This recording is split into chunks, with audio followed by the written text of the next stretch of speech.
Salve! Retornamos novamente, né? Estamos então, já não sei qual semana que é, mas eu sei que o assunto, pelo menos o assunto, sei qual que é o assunto de voltametria cíclica, tá certo? Opa, até é mais grossinho aqui, controlando o horário. Voltametria cíclica.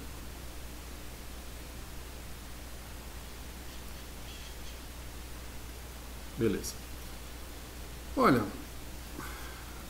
se der uma percorrida aí nos Scholar da vida, o Severe e outras fontes, Scopus, a parte de eletroanálise, dentro da área de eletroanálise, a voltametria cíclica talvez seja a técnica mais abundante, técnica que tem mais, eu não sei se diria publicações, mas que tem maior flexibilidade dentro das publicações. Quer dizer, uma publicação de voltametria de onda quadrada, você publica a voltametria cíclica para um determinado diagnóstico específico. É uma técnica muito rica, tá certo? Ela tem a origem basicamente na técnica de polarografia, e aí recordar é viver, né? Na polarografia você aplica aqui um potencial, normalmente um potencial de redução, observa aqui uma determinada corrente, né, a partir de um sinal basal. Você tem uma corrente que é detectada aqui em cima que permanece, e isso está relacionado muito àquelas características que a gente já colocou, como renovação da superfície do eletrodo, por ser mercúrio, etc. Mas quando a gente coloca então isso aqui seria uma polarografia, né?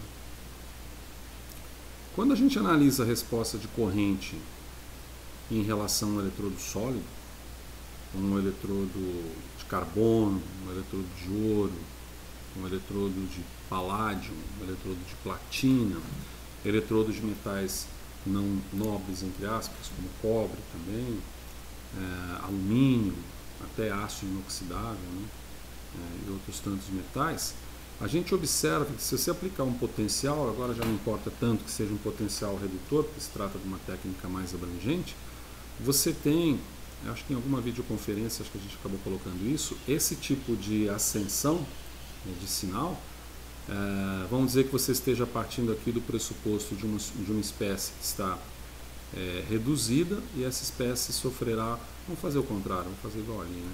A espécie está oxidada e a espécie agora ficará reduzida, certo? Com incorporação de elétrons. Essa corrente ela vai chegar até um determinado momento aqui, ó, vai atingir um máximo e depois ela vai descer, tá certo? Então você tem aqui uma linha basal, por exemplo, em que começa a ocorrer essa subida exponencial, e aqui você vai ter uma corrente, um valor de corrente relacionada chamada corrente de pico, tá? O IP. E essa corrente de pico é muito importante. A gente está mencionando isso aqui como sendo a voltametria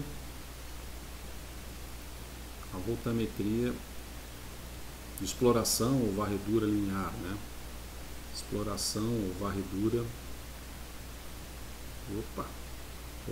linear, o famoso LSV, Linear Sweep Voltameter.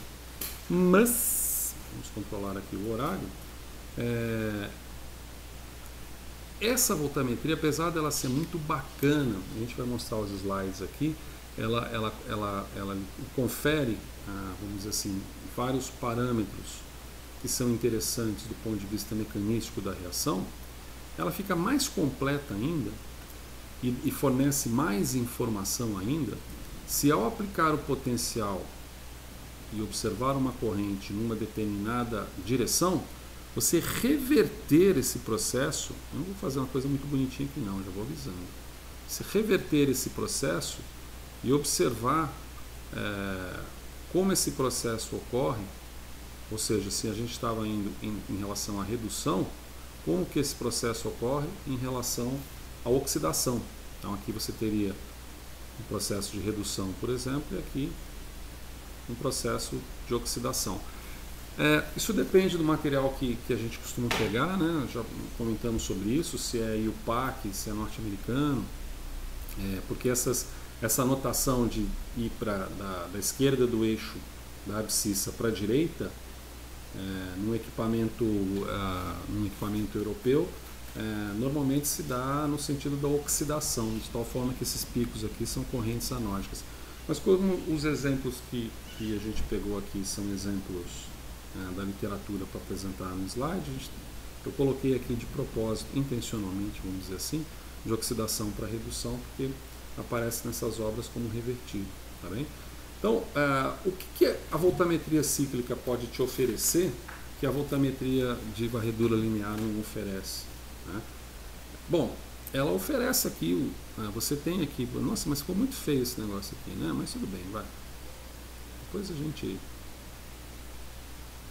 você tem aqui uma determinada corrente, que é uma corrente de pico, mas como se trata de uma corrente de pico, de um fenômeno de redução, essa corrente, deixa eu colocar aqui em outra cor,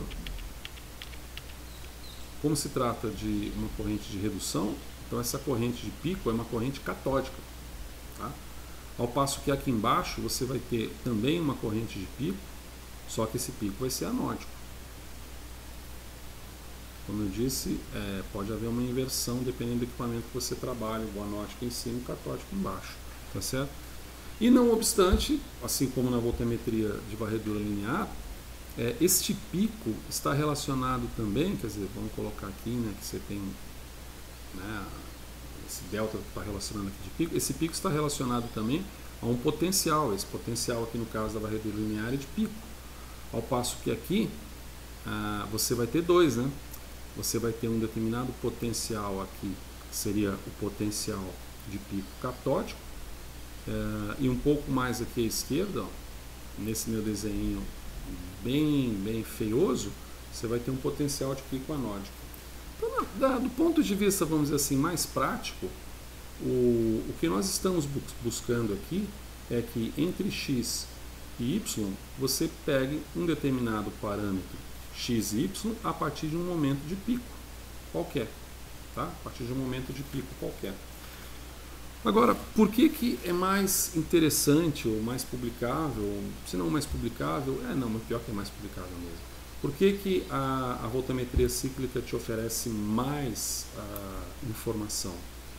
Por causa do processo de reversão.